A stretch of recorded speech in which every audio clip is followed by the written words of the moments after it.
Hello. If this video is appearing on your screen, then it is appearing and materializing right when you needed it to. Hi, I'm Spencer, and this is Real Television, and this is going to be a video about my book series that I'm writing. I've mentioned it several times already in some of the previous videos, but I felt that there needed to be incentive, for lack of a better word, to actually support the channel so that you guys know that this is an actual thing that I'm writing. I wanted to give you guys a teaser of the story without spoiling too much of it, but also giving you guys enough of an intriguing hook so that you read the rest of it. But with that being said, I'm about 151 pages on writing this, and I'm super excited to show you guys because I'm so excited to finish writing it, but I'm just trying to establish myself as a creator on YouTube and Patreon, and hopefully eventually in the future soon, Twitch. But in order to do Twitch, I also have to have enough money to get a new power supply and a graphics card, because that's really all I need to make sure that I can have a smooth stream for you as my viewership. With that being said, I just wanted to show you guys a few things. I'm going to start the video as well. I'll put some pictures up here of mood boards that I've created for the series itself, as well as some characters that I've put together as far as the story goes. I wanted to show you just a general mood board that I made for the series. But yeah, with that being said, I'm gonna kind of explain them first, and then I'll read the chapter for sure. And I'll put the timestamps, of course, in the video. All right, I've moved off to the side so that we can talk about the mood board, and I'm gonna just pull it in front of me and I'll stick it right here somewhere. But basically, I was going for something that's, yes, it's about politics, but it's also about free will versus fate. It's also about moral gray areas when it comes to like testing and environmental issues. It's also about genetic testing. It's also about safety and freedom and the cost between those that we don't think about. It's also about, dehumanization. It's also about coming together. It's about connection. It's about supporting each other in dark times. It's about protecting those who can't protect themselves, and that knowledge is power, especially with the first book's antagonist. But with that being said, I was going for like a fear versus hope feeling, a mythical yet real world feeling. So it's kind of trying to blend a lot of different aspects together into one cohesive story that makes sense. So using different symbolism and certain lines that certain characters say, I was trying to kind of paint a picture about how resistance can be freeing for everyone when we think about it in a specific light. And it's not like we can't change. It's just that when there's so much fear and no one does anything, it just continues the same cycle, if that makes sense.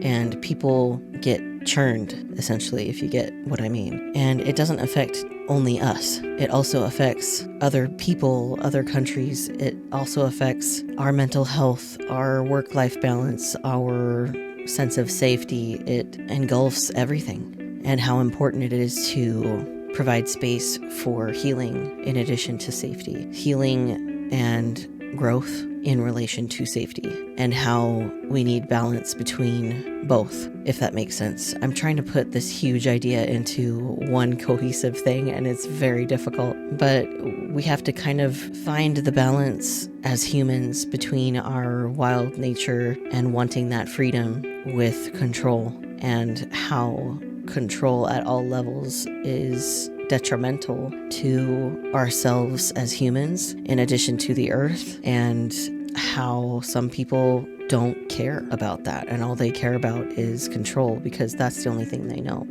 and we have to be those people that allow someone to learn if they allow themselves to learn, or are open to different viewpoints in order for us to come back together, and how we have to think critically about whether something truly affects us or not when it comes to other people and how they choose to live their lives. Of course, that's not necessarily all the things that are in the book, but that's what the book series is supposed to represent, is the idea of separation versus connection, and how we all decide individually first before collectively what safety looks like at a societal level. We all vote, we all have ideas on what rules we should have as a society, and how it starts at an individual level, that we have to start standing up for ourselves before we can stand up for other people. Because in order to stand up for ourselves, we have to think of ourselves as more than human. We have to think of ourselves as worthy of balance in our life. We have to think of ourselves as someone who's worthy of a good work-life balance, someone who's worthy of not having to worry about funds or the safety of their family or their legal status, whatever you want to call it. But a lot of these pictures were chosen specifically because of the elements in them, as well as the words. And I think this quote in the bottom middle here is exactly what I'm trying to say. And it says, "We need a new kind of politics.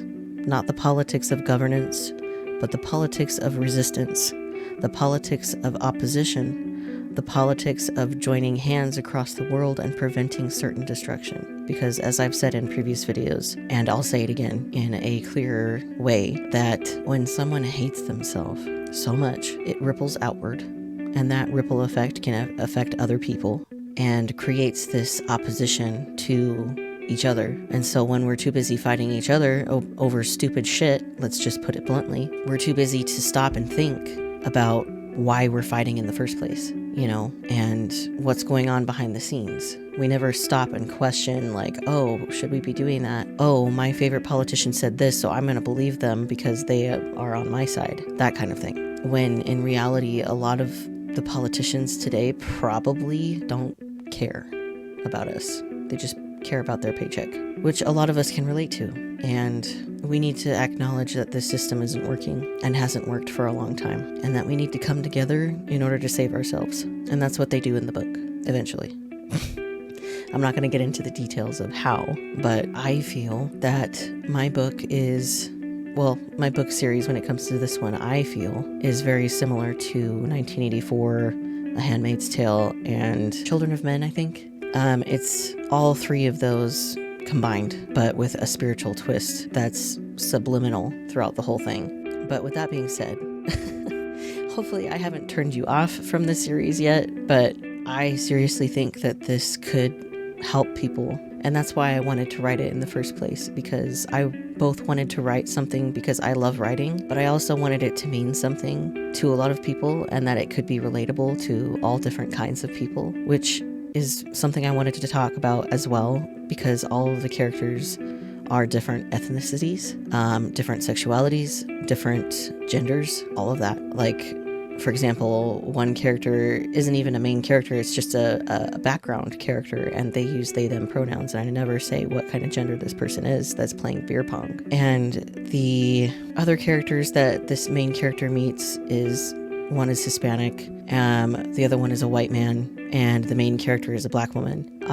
And I know that can sound kind of problematic, but I've been doing a lot of research as far as trying not to hit any issues with tokenizing or describing the main character's skin by comparing it to things, because I think that's really dehumanizing in a way, to say like, oh, the main character's skin glistened like chocolate or something like that. While chocolate is a beautiful thing and a beautiful tone of brown, or melanin, I guess you could call it, which is a true term, I personally don't like describing characters with things if I can help it, because people are not things. So that's an important distinction that I want to try and maintain as best I can. And if you like authors like that, that's both inclusive and heavily reliant on symbolism and the bigger story underneath it all, that's a major reason to follow me. And 11:22 on the timer. But yeah, that's a major reason to follow and like and share the video so that we can get this funding going for the book, of course, but also making this my full-time job, because that's the goal at the end of the day, is to be able to share the creative things that I make online. With that being said, hopefully that didn't bog you down, but or make you feel like doom scrolling is the thing that you need to do now. But don't worry about it, because it does have a happy ending. I will tell you that, because a lot of dystopian sci-fi Biopunk books, as far as I know, don't really give you that happy ending. And it's not like a perfect ending either. It's just that it asks important questions at the end of the series that I don't think a lot of dystopian books do at the end. So with that being said, let's get into the actual teaser of the chapter. I'm so excited to share. Oh, and also I'm going to be putting some images over the top here just to kind of give you a little bit of an idea of what this might look like if it were made into like a little TV show or something. It just helps with the visualization of like the scene and what the feeling I was going for was. Feel free to sit back and enjoy the 10th chapter in my book called the Ragnarök series, is what I usually call it for myself. The first book is called Nova Arryn, Tyr's Hand, and if you know who Tyr is, he is one of the gods of Norse mythology in charge of war, justice, and law. But the 10th chapter starts off as Chapter 10, Tyr's Hand. Quote, "They all laughed except Tyr, he lost his hand," unquote. The Prose Edda, 1220 AD. Nova sat on her cot once again, the first few days of graduation week already over, planning the mission to infiltrate the companion building with Zafira. Nova realized infiltrating a building is quite different than actually doing it, let alone as a two-person team with almost zero experience and no weapons. "I'll need you to stay behind me at a distance. I won't be able to watch my six on my own," Nova said to Zafira. "Would that work for you? Or do you have a better plan? I'm all ears." Zafira's mind worked, trying to extrapolate all possible known outcomes with what she knew, which wasn't much yet. "I think that might work, but Nova, we're so out of our depth here. I think all we can do is stay out of sight as best we can. Get in and get out as quickly as we can." Zaza growled in frustration. "I mean, we've only been inside once. Who knows if anything has changed since we left?" Nova scowled, tapping her fingers against her knee, her legs crossed. Her boots laid neatly to the side and under the cot. "Damn it, Zaza. You have a good point." Nova rubbed her face with one hand, trying to uncover any good ideas that might be hiding in her brain. "Unless..." Zafira hesitated, moaning once, sounding similar to a house cat trying to meow to get their owner's attention. "Unless what?" Nova coaxed. "Tell me." Zafira shook her head, a natural thing to do if she had any fur. "I mean, we could knock that guard out and grab his gun, but I don't know if that would work." Nova clicked her tongue. It wouldn't work. He held a barrage rifle. "It only shoots if he pulls the trigger himself, but it was a good idea, Zaza," Nova said, rubbing Zafira's great scaly head. Zaza closed her eyes, enjoying the affection. "We could..." Nova tried to think outside the box, tapping her temple, arms crossed. "Try digging under the fencing?" Zafira huffed. "That's not going to work either. At least not to get in, I don't think. We'd have to dig under the fence probably more than once, since we would be too out in the open if we skipped going into the building first. We'd dig and get outside this place, but then have to dig to get back in. We don't want tracks if we can help it." Nova gently hit her knee with a fist. "Fuck. Is there even a choice? I don't know how we can do this without setting anything off." Zafira inched closer, army crawling the front half of her body, until her nose was able to push under Nova's fist, pushing Nova's hand into her head. "We have to try. Arryn is counting on us. We might be closer to uncovering what happened to him than we think." "Yeah," Nova sighed. "Not sure how they were going to pull this off without some serious luck." "I know. I guess all we can really do is hope for the best and plan for the worst." Zafira's chest rumbled, her head in Nova's lap, looking up at her. "What would be the worst? Dying?" She growled low, anxiety filling Nova's mind like a dark rain cloud. "I don't think they'll kill us. They'll probably do something so much worse." Images from Zaza's mind flashed into Nova's. The reptilian canine creatures in the showroom frozen in time, forever morphing into something else, monstrous. Involuntary shivers rolled in waves over her skin, forming goosebumps at the thought of being tortured in ways she couldn't afford to imagine. Nova forced the unpleasant thoughts out of her mind. "We can't think like that. We have to try, just like you said, for Arryn and probably so many others." A beat of silence between the two of them, Nova rubbing the scales on Zaza's head and cheeks. Zafira moaning in delight, her breath gently brushing her with each stroke of her hands. "Guess today is just as good as any to put this plan into motion." Nova said as she held up Zaza's head to look into her eyes, the weight of her head light, Zephyra letting her hold her, those pools of mystic wonder gleaming in the ever-present fluorescent lights, purple flecks among the sapphires acting like veins of deep amethyst crystals in stark contrast to her dark scales. If we fail, Nova faltered. We run, Zephyra said, her gaze locked into Nova's. We will not continue to be slaves to them. It wouldn't be right. Nova's eyebrows furrowed. Where would we go? Into hiding. Into the trees. Anywhere but here, Zaza said, pushing herself up and off of Nova's lap. Nova thought about it. Leaving Fort Valgrind, that would be practically voluntary dishonorable discharge. A fugitive. They would be hunted down and jailed, or worse. But they had to try, with as much courage as they could. What choice would we have anyway after going through with all of this? I suppose that will have to work.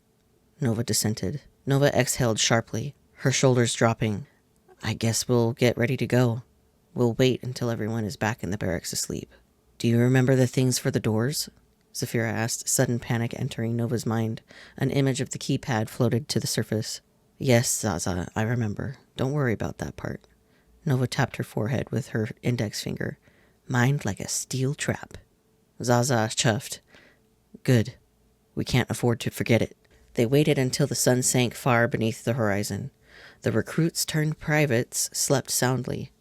The guards no longer posted in the barracks since the last day of boot camp. The window of opportunity presented itself as the stars glittered in the sky. It's time. Nova signaled to Zephyra. Nova gingerly uncovered herself from her blanket in her cot. Zephyra laid next to her on the floor, padding quietly towards the door. Nova had worn her uniform under the covers, boots and all. She got up and laid her feet gently on the wooden floor. No creaking. Good.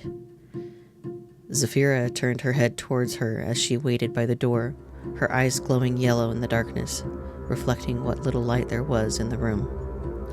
Nova put her weight down on her feet, still not creaking the flooring. She took one step, a soft thud sounding in the barracks, another thud, and another. Softer, Zephyra chided her. I'm trying, Nova said, frustrated by her inability to be quiet enough. She tried to move as silently as possible as she moved towards the door, her survival pack her Uncle Theo gave her, slung over her shoulders. She was almost at the door when a creak echoed softly as she put weight on it. Nova held still, listening for any rustling. One person rolled over, moaning questionably, but didn't wake up. Nova let out a breath she didn't realize she was holding, quietly. One more step, and then we make our way to the building again. Zephyra huffed, nodding, not making a sound. Nova put her hand on the knob of the door, twisting it ever so slowly, trying to make sure no one was woken up by the door. The lock clicked open softly. It's open, let's go, she said as she opened the door, just enough to let Zephyra out first. Nova moved out of the barracks door, gently closing it behind her, making sure to twist the doorknob before closing it completely. Okay, let's move. Check to make sure there's no one out while we move, okay? I'll do the same. Zephyra chuffed as she stalked down the pathway with her earless head low, tail ready to bash if needed, and her eyes like huge sonar blips in the night. You got it. She moved with Zephyra as partners in crime, moving along the building walls, avoiding any light posts they came across. The smell of cut grass dull in the air, already growing too long again. The light of the full moon illuminating the way through the shadows of the towering buildings. Moments later, they were just across from the building in question, hiding in a large bush across the cement pathway. Okay, stay here. If anything happens, I'll call for you. You're big enough, you could crash through the doors if you needed to, right? Zephyra raised her head as if she was offended and scoffed, her maw open. Well, yeah, I can do that. Probably would just need to run at it first. Nothing will keep me from you, no matter what happens. They'll have to kill me to get to you. Nova raised a hand, ruffling the non-existent fur on her head. Well, let's hope it doesn't come to that. The goal is to meet at that building there, Nova said, pointing to the gate where the 2 guards were stationed earlier that week, where the building in the clearing was just beyond it. Nova looked left, no one there. She looked right, and all she saw was the pathway back towards the barracks. She locked her eyes on the target and bolted, her footsteps light and nearly silent. dashing from one shadow to a stretch of light and into another shadow, the safety from the towering buildings somehow becoming a helping hand despite what they stood to represent. She stopped at the front door, her heart pounding with anticipation. She went to find a keypad but didn't see anything. Just a door. Nothing to keep people from just coming in. That's incredibly strange, especially a military base. I agree, Zafira chimed in her head. Nova could feel Zafira's hackles stand on end if she had any. Nova put a hand on the door and opened it gently. No squeaking. Good to know that you can easily get in if you need to, Zafira. That is good, even though the reason that is not. Zafira growled in her head. Nova walked in and saw the front desk and waiting area. Still that same stark white. No security lights to light it up. She hoisted herself over the counter and input the code. 237737537. The door clicked, allowing her access as the light on the door changed from red to green. There, dread started to take root in her chest. Nova knew that if she got caught, it would be hell to pay. A chill ran up her spine as she went through the threshold. Nova made sure that the door was propped open in case Zafira needed to come to her rescue. She grabbed a stapler that happened to be sitting on the desk and stuck it between the door and the frame, quietly moving forward in the dim hallways. Now the hard part. The hallways seemed to stretch up in front of her, a seemingly endless maze in front of her with no one to guide her. She steeled herself, taking in a deep breath, focusing on the task at hand, and then she moved forward. The door that had a guard next to it days earlier, now left unguarded. She read the signage on the door, the type in bold black on frosted glass. BHP Records. Associate access only. Nova put her ear up to the door, listening for any signs that people were still there. Nothing but silence. She punched in the code on the door, revealing computers and file cabinets. She didn't dare touch the computers. I don't want to accidentally set off any alarms if I can help it. She examined the file cabinets, labels showing portions of the alphabet and titles that put ice in her stomach. Test subjects. Nova pulled the drawer labeled A through G open and searched for Aaron's file. She quickly moved through the files, the papers difficult to separate with how much was packed into that single drawer alone. Pages and files worth of test subjects. How many years has this gone on? Nova started panicking inside. That little voice in her head whispering, "You shouldn't be here." "Don't listen to it," breathed Nova. Zafira hummed in her head, silencing the fear. "You can't afford to be afraid right now."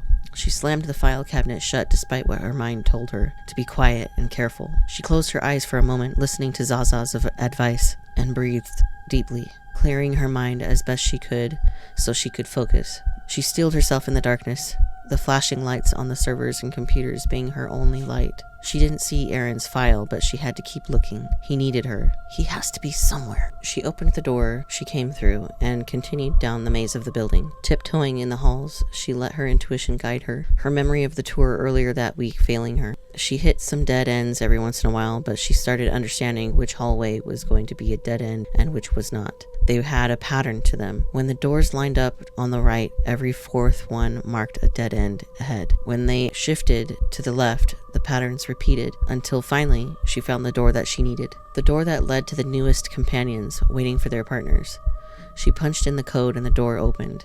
She held it open, looking for something to prop the door open with. She squatted in the doorway with her bag slung off her shoulders and onto the ground in front of her. She sifted through looking for something she wouldn't need, but sturdy enough that it wouldn't buckle under the weight of the door. Her fingers grazed something rough. Nova pulled it from her pack. It was a flint for starting fires, still in its tin can container, the logo on top making what its use was obvious. Fire with the words "Fire Starter Kit." Nova looked around the room one last time, looking for anything of use instead of sacrificing something like this. Despite the downtrodden and murky look to the place, it still had nothing out of place, nothing easily lost or laying around. Pristine. Regardless of the state of it all. She shook her head. It's big enough. It'll have to do for now. Nova grimaced as she left it between the door. She hated to leave something like that behind, considering it was the middle of winter and she might have to do the unthinkable if she got caught. You can come back for it later if it all goes well. If not, I can try to grab it if everything falls apart, but right now, we're doing fine. Just breathe and keep moving. Zafira coaxed her, the warm feeling of safety enveloping Nova's arms like a great big hug. You're gonna be fine, no matter what happens. Nova placed the box between the door and its frame, gently letting the door close on it, the smallest of dents appearing on the edge where the corner met the can. Damn it. Okay, Zaza. I have to keep going anyway. I know you've got my back. Nova moved to the side door the woman had opened on the tour. It swung open without a sound, revealing a building in the center of the short, dark grass. The light of the full moon completely revealing the dew on each blade of grass. The air sharp and cold, making Nova shiver. The coldest part of the night was here. Nova silently ran to the building in the clearing, every stride quiet and sure under the full moon's watchful eye, the grass cushioning any sounds her efforts would have created, as if the earth itself was conspiring with her. Her breath like mint, the cold searing her lungs as she ran. The building crept closer and closer with every chug of her limbs, her backpack softly clinking with every bound. For a moment it felt like freedom, just her and the earth. But as she closed the gap between the building and herself, she landed again, grounded with reality again. She stood at the door, the words on the frosted glass flying over Nova's head. Berserker Helix Program Facility, testing staff only. The building was unassuming in the dark, its plain design completely ordinary, nearly forgettable, just a large warehouse with 0 windows and only 4 sides, at least from what Nova could see, which wasn't much. The whole building was pure white, except for the roof. Thin, dark metal shingles, looking like scales on a snake. It matched the other buildings of Fort Valgrind. Clean, but foreboding for no immediately known reason. What the hell are they doing? Nova scowled as she stared at the words as if they were monsters about to grab her. This can't be real. Clearly it is, Zaza interjected, her tone gravely serious. You made it to the building, I take it? Yes, I propped the doors open just in case. I'm going in now. Wait until I call for you, or if alarms start blaring. Zafira didn't respond. Only a deep, gravelly growl reverberated in the back of her mind, feeling like a promise of protection from a beast only found in mythology made manifest. That feeling of primal energy enveloping Nova's body, helping her confidently move forward as she punched in the code for the door, surprisingly letting her in. Christ, they really do use the same code for every door, don't they? Nova scoffed under her breath as the door opened slightly, silently. After putting another tool between the door, propping it open, she made her way through another maze of hallways. Less dead ends than before, but more rooms than she could count, all numbered. Fresh clipboards hanging on each door. Silence behind every one of them. The eerie stillness of it all made her skin crawl. Then at the end of the last hallway, she came to the final door. A black door. Completed testing. Hardware installation. The single frosted window, the same as the others. The letters bright white against the darkness of the room behind it. Hardware?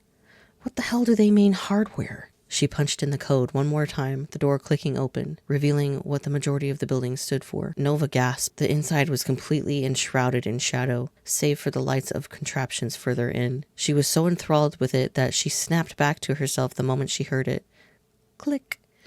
Nova panicked. Fuck, she cursed to herself. What happened? Zafira called to her, frantic. The door. I forgot to prop it open, Nova replied, knowing the reaction she would get. Seriously? Zafira chided her, the annoyance becoming a threatening volcano inside her head. I know. I didn't hear the second click, so we should be okay for now. I'm not locked in. Another growl echoed in Nova's head. Don't scare me like that. She looked to the left, a control room, locked shut. Thick glass encased it from the rest of the facility. Nova peered in, cupping her hands around her eyes as she tried to see what was in the booth. Why such thick glass? What are they trying to protect themselves from? She couldn't see that much inside, but she did see circles of glowing lights flashing on and off in the dark, and a square object like a clipboard sitting on a chair in the center of the module, the words hidden in the shadows. Illegible. She turned her attention back to the contraptions on the warehouse floor. Row after row of rectangular prisms organized into neat columns, each one with lights in every corner of them. The glass frosted, just like the glass on the door, projecting a silhouette of something inside. She followed the yellow lines from between each of them. It led to where she stood, a pathway. Like a thick yellow ribbon, it paved the way to the prisms. As she walked between them, the opaque glass switched from frost to clear in an instant, revealing people, chained up like dogs in kennels. Thick metal cuffs around their wrists, ankles, and curiously, their necks, pulling them, forcing them to stand or kneel in the same position for who knows how long, like puppets on strings. A ghastly display like a collection of broken souls, each subdued and ripe for reaping. Each of their heads hung low, barely breathing, the red paint around each of them a foot away all the way around. Its silent presence a warning. Do not cross. As she moved deeper, the glass returned to its frosty state once more. Nova swallowed, barely keeping the sweat from beading on her brow. The fear was building like a distant, gentle storm, the thunder creeping closer with every beat of her heart, pounding like a drum in her chest. The putrid stench of bleach was overwhelming here, so smothering it nearly made her gag. I really shouldn't have come here. But she found that her feet kept moving, autonomous, as if her body was moving purely on instinct. She was about to wrest back control and head for the door when the pod in front of her flickered clear, revealing its inhabitant. Arryn. His head hung low like the rest of them. His hair had grown out a couple of inches, his skin pale, nearly reflecting the lights in his prism. His muscles were chiseled, more than she thought they'd be. His muscles spasmed as they hung from the cuffs. His abs were like a washboard, not something that would easily be earned from boot camp alone. Nova put a hand on her mouth in disbelief, tears welling up in her eyes. What did they do to you? She walked around, assessing the pod, looking for a way to get him out. The glass of their pods had holes at the top and bottom for air, little red lights appearing every so often like chips on a motherboard, only to disappear seconds later. The cuffs seemed different than she initially had seen on the others. They were the same, but she finally saw the detail, like they could adjust in diameter according to whose limbs were in it. The side of it glowing red, locked on every cuff. She saw his back, a section of metal protruding from the base of his skull, his skin irritated and open along the metal, a blinking green light in the center of it. Jesus. Nova could barely look at him. She was only one person. How the hell am I going to get him out? She returned to the front of the pod. Psst, Arryn, she whispered, loudly. Arryn, it's me, Nova. She waited for him to move, respond at all. Even just lifting a finger would be enough. Nothing. Arryn, Nova cried quietly, getting down on her knees to see his face. Nova, what's happening? I can feel your fear, Zafira growled in her head. Arryn was all she could think to Zafira. Suddenly, his head moved slowly, his eyes blinking, the effort to crane his head up proving too much. Nova? He mumbled, barely audible, but she heard him say her name. Yes, it's me. I found you. I have to come back, but I will get you out of here no matter what. I promise, she said as she went to put her hand on the glass. His eyes opened wide. No, don't! Her hand touched the cool glass. The alarms blared as Arryn moaned, contorting his body, trying to get away from her. Arryn, what's happening? Unauthorized access detected. Gleipnir protocol initiated. Approval needed, a mechanical voice roared overhead. Arryn's eyes sealed shut as his muscles bulged and bones shifted beneath his skin until he couldn't hold back anymore. His eyes flew open, bloodshot, seemingly bulging out of their sockets, the security lights turning everything red. Run! Glass shattered against the cement flooring in the darkness toward the back of the building ahead. Then another, closer this time. Then another even closer than before. Adrenaline shot through her legs, making her hair stand on end. She ran. She pumped her legs as fast as she could, her arms swinging, her hands in fists, willing herself to move faster. Zafira, it's time to go, she called out in her mind. On my way already, Zafira replied. Nova felt pressure in her jaw and the taste of iron. Her hands felt the feeling of Zafira's claws slicing through armor on her way to her. A wave of human screams rolled towards her, pushing her forward with fear. The voices together sounded like the floor broke open and the pits of hell came to greet them. But the sounds twisted, the human screams overtaken by screeches, roars, and growls deep and guttural, like the hounds of hell unleashed and hungry for her flesh. A tsunami of horror drowning her confidence with ease in a surge of fear. More glass breaking as she ran, catching up to her. The door was within a few strides when Nova heard Zafira roar, gunshots ringing out. A soldier screamed as his bones crunched, the same taste of iron in Nova's mouth from Zafira's attacks. Zaza!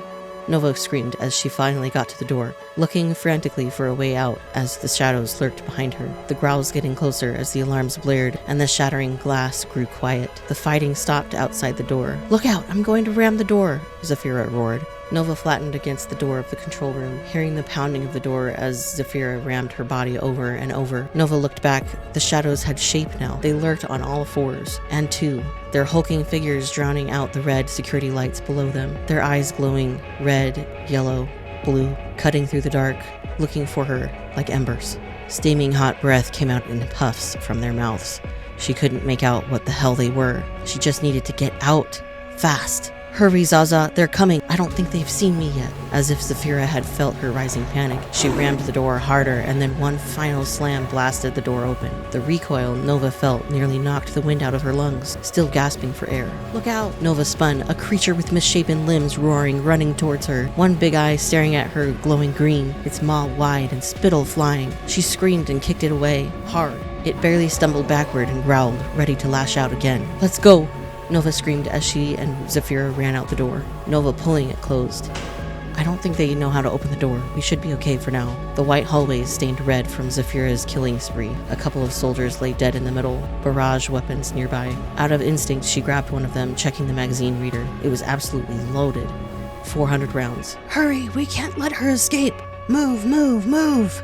She heard a squadron leader command, the bootsteps echoing louder as one appeared around the corner, already blasting. Bullets ricocheted against the walls and floors. Nova pulled the weapon up as if it was part of her arm and pulled the trigger. An error sounded out. Beep, beep. Error. The lone soldier walked confidently down the hallway as he fired off more rounds.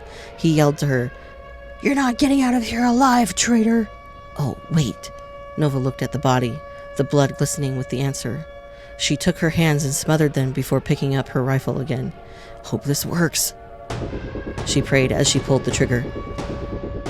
The jolt of the gun as it sprayed the bullets at the soldier coming down the hallway nearly made her drop it, but she gripped the thing as hard as she could with blood-soaked hands, forcing the soldier to retreat until reinforcements could come. They weren't that far behind. Shouting, running, doors being slammed open, looking for her and Zafira. We need to go. Now! Zafira roared in her skull. I'll cover you. Lead the way. Nova got down low, still gripping her barrage rifle, moving further down the hallway. Anywhere to get away. Hallway after hallway, she raced through, eyes wide, seeking, breathing heavily, her hands still slick with blood. I smell fresh air. Go right. Should be right around the corner, Zafira commanded in Nova's head. Nova went right. The longest hallway to ever exist lay between her and freedom. It felt like it stretched on forever, like a horrible nightmare she could never move fast enough in. It felt within that moment like the door kept moving backward, the goalpost forever changing, forever out of reach, her lungs aching for her to stop running. She skidded to a stop at the door. It required a code to get out. Likely the same one. I can't mess this up. She punched in the code on the door, same as the others, but her finger hit another number at the same time. Shit! Nova cursed. Voices grew closer with every second. She went this way. That's the only other exit. Move around back. Cut her off. One soldier yelled, a radio's static white noise blipping for a half a second before more boots hit the tiles, echoing their assault rapidly approaching. Zafira turned her head, her mouth open in a snarl, her pearly white fangs glistening with saliva. Try again, she growled, her back to Nova, guarding her, her head low and muscles tense, ready to fight. Nova took a deep breath and punched in the number again as she breathed out steadily, forcing herself to keep calm so that her hands wouldn't shake. It clicked open. There! Nova burst through the door, with Zafira not far behind. Over here, Zafira said silently. There's a small break in the bushes. I think I can dig us out of here. Nova ran over to the gap near the fencing. I'll cover you. Dig as fast as you can. Try to be quiet. In the distance, coming around the building quickly, soldiers flashed lights frantically in all directions. Where did she go? Find her! Now! That voice. Sergeant Taika? A chill made her shudder at the thought of seeing his cruel smile again, but this time with undertones that she didn't want to find out about. She huddled herself closer to the big bushes, trying to keep quiet. She could hear her racing heartbeat in her ears, her eyes wide, searching the darkness despite the light of the moon. Dirt flew past her as she waited for Zafira to dig, her huffing in exertion, Nova's only source of hope. Suddenly, a light shone directly in Nova's eyes, blinding her. There, by the fence! Take her out! Sergeant Taika screamed. A flurry of bullets hitting the dirt in front of her. Nova raised her weapon, pulling the trigger, the blood feeling dangerously dry. Thankfully, she was able to get a few rounds out, hitting the other shooter, the light on his rifle flying as he fell hard to the ground. One of her bullets hitting his shoulder. Almost done, Zafira growled, flinging more dirt, easier than before, digging fast. Nova tried to fire out a few more rounds to keep the soldiers at bay. She was only able to get a few out before it gave her an error message again. Fuck! A few seconds later, some of the soldiers were now running at her, knowing she wasn't able to shoot anymore. "Done," Zafira growled, crawling through first, barely big enough for her to get through. Nova quickly got into the hole under the fencing and started crawling. She was halfway through when a soldier caught her ankle. Nova screamed. The lightning bolt of fear struck her chest. They pulled her back, grunting. "Oh, no you don't," Zafira growled. She bit down on Nova's backpack as she pulled back. Pulling as hard as she could, Zafira pulled and easily got Nova out of the man's grasp, forcefully. He slammed into the fencing, twisting his wrists. He howled, leaning against the fence, holding his useless hands in the air. "Let's go," Nova said, feeling exhausted but knowing she had to get as far away from this place as possible. They started running, moving quickly, until Nova could no longer run, her breath sawing her lungs, nearly unable to breathe from the air turning into unbearable heat, making her feel like she was breathing straight fire, her legs heavy like cinder blocks. Even Zafira plopped herself down next to her, panting, her tongue lolling out and her barrel chest heaving large breaths of air. Nova sat on the forest floor, recovering slowly, her mind still racing with questions about what she just did, emotions running wild, fear about the future and what was being done to people in the BHP facility, anger at the system for hiding it, guilt that she couldn't save Arryn, wanting to save him but having no power to do so. It all came rushing back to her, overwhelming her. She didn't know what to do.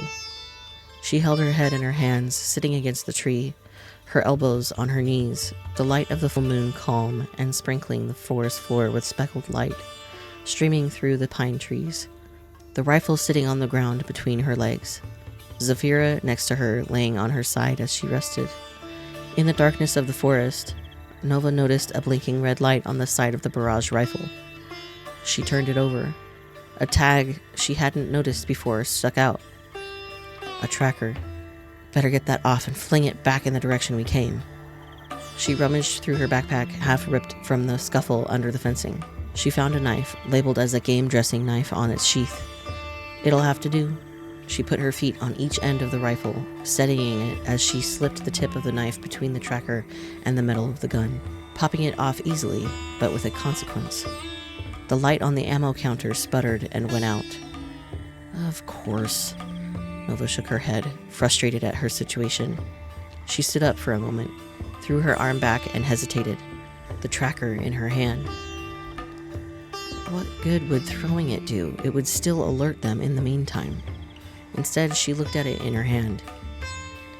I could try to smash it. She leaned down and put it in front of her foot, and then raised her leg. She drove down her heel several times and stomped as hard as she could until she heard it crumple beneath the force. Her breathing quickened again, but as she sighed, sitting back down against the tree, she recovered. We'll get through this. We just have to keep moving, Zafira said, looking at her sideways as she still breathed in quick breaths of air, but her mouth was no longer open, nearly fully recovered. I guess we'll have to now, Nova said, feeling defeated. Her eyes wandered down, staring at the leaves and dirt, thankful that she didn't get captured and that Zafira was there to protect her. She didn't want to think about what they would have done to them both if they hadn't gotten out. Thank you for acting quickly and trusting me and protecting me. I don't deserve you. Zafira chuffed as she got up to move closer to Nova. She put a paw on her knees. Nova moved the rifle over and flattened her legs. Zafira moved and laid next to her, her head on Nova's lap. Nova, she chuffed again. I love you. Nothing will separate us. You deserve happiness and protection. You always try to do the right thing, no matter what. Not everyone can say that. Don't let this define you. You're only one person. Now, all we have to do is find more people to help us. If they even exist. Nova's eyes teared up. She found herself emotionally boiling over. She started to bawl, tears streaming down her cheeks as her breath shuddered. Zafira got up, rubbing her head against Nova's face, her hot breath flowing over Nova's skin. A small comfort. Lay down on the earth with me. Nova did as Zafira told her, turning over as Zafira laid next to her, curling her thick tail around her as she laid in the fetal position, her back away from Nova. Nova felt the weight of Zafira's head on her shoulder, just sitting with her, letting her cry until she fell asleep, hoping for a miracle. So yeah, hopefully you guys enjoyed that. Hopefully that intrigues you enough to like and share the video and subscribe if you want to, of course. There's going to be more coverage of what this book is about, and I'll be sharing like sketches and mood boards and stuff like that in regards to other characters, and giving you kind of a basic rundown of the background, or at least like the basic things that won't spoil it for a whole lot of people, just because if there is interest, I don't want to ruin it for those who are interested in reading it, of course, once it's done being written. But yeah, it's about a third of the way done right now, which I'm super excited about. This has been a dream to do. It's been on my bucket list to write a book series that hopefully a lot of people really enjoy. But yeah, a couple of other things that I wanted to mention is if I had to choose a single song to represent the series as a whole, I would say Within Temptation, Our Solemn Hour. If you look that song up, definitely look that up because it has a lot to do with what's going on in the story. Just look at the lyrics and maybe even rewatch the video so you can kind of see what I'm talking about. The stylistic choices in that song is very symbolic, I guess, of what's happening in the story, and what I mentioned before, that there's like a lot of questions about fate versus destiny, or free will versus control, stuff like that. The song being metal and the singer having such an angelic voice represents that kind of dichotomy perfectly, in my opinion, as well as the lyrics being very timely, I guess you could put it. But with that being said, it does have a lot to do with the series. I'm also going to be showing you guys a lot of videos going over song choices. I have playlists for each character. I have one for the series as a whole as well. Although that one's still in the works, to be honest. But the character ones are pretty much done for now. I'm just trying to debate on if I should show all of the playlists, just because they encompass the entire series rather than just the first book. So I don't want to spoil anything if people are going to like see the meanings in the other songs. But yeah, I figured I'd tell you guys that, but also because I forgot to record the outro. But yeah, I hope you guys enjoyed it, because I rewatched it at the end of this, just to check for any minor issues like missing music or missing sound effects, or maybe just like the images not taking over the full screen like I wanted it to. Fixed a few of those, but with all that being said, I think it's fantastic. But then again, that's a lot of bias because I wrote it.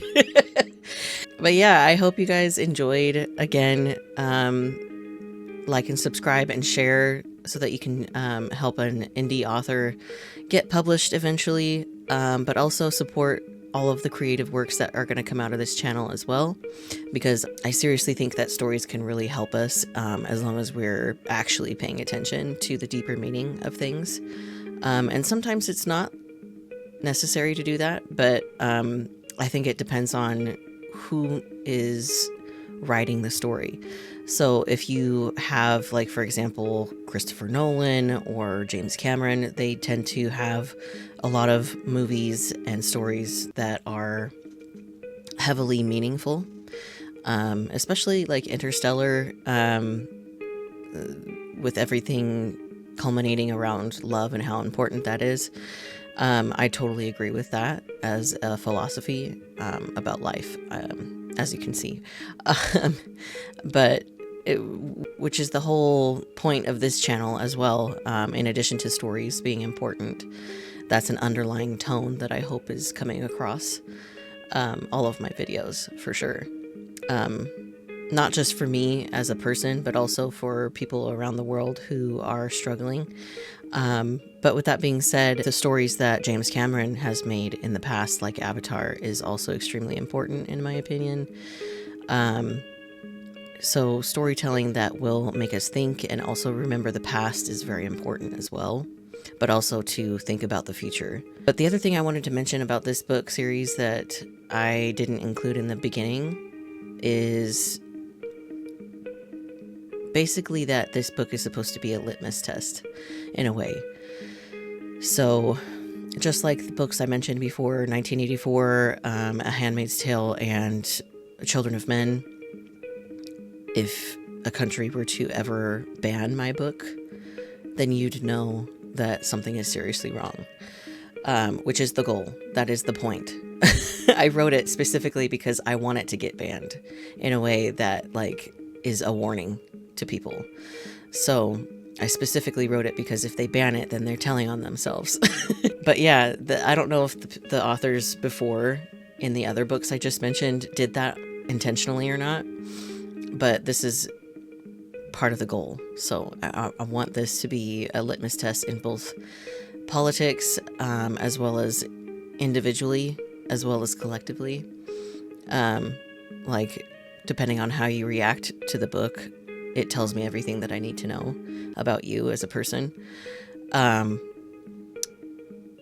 And whether good or bad, of course. You know, like if you tend to agree with what's happening in the book, then I know that you're not part of my community, so to speak. But if you're trying to help the antagonist, or like you're worried about all the characters and stuff like that, then I know like you're someone who would really enjoy my book and would be on the right side of history in that world. But yeah, with that being said, I hope you guys enjoyed. Again, thank you so much if you've gotten to this point of the video. Leave a comment. I'm open to healthy criticism, just because this was a first draft and there's not a whole lot of edits in it yet, other than what I've been able to do on my own, which I would love to pay like a editor or like a proofreader or something like that eventually, because I do know that I'm not perfect when it comes to writing. I just like it. So hopefully somebody will help me with that in the future, of course. But yeah, and with everything being said, I hope you were highly entertained. Keep your minds and your hearts open. Peace.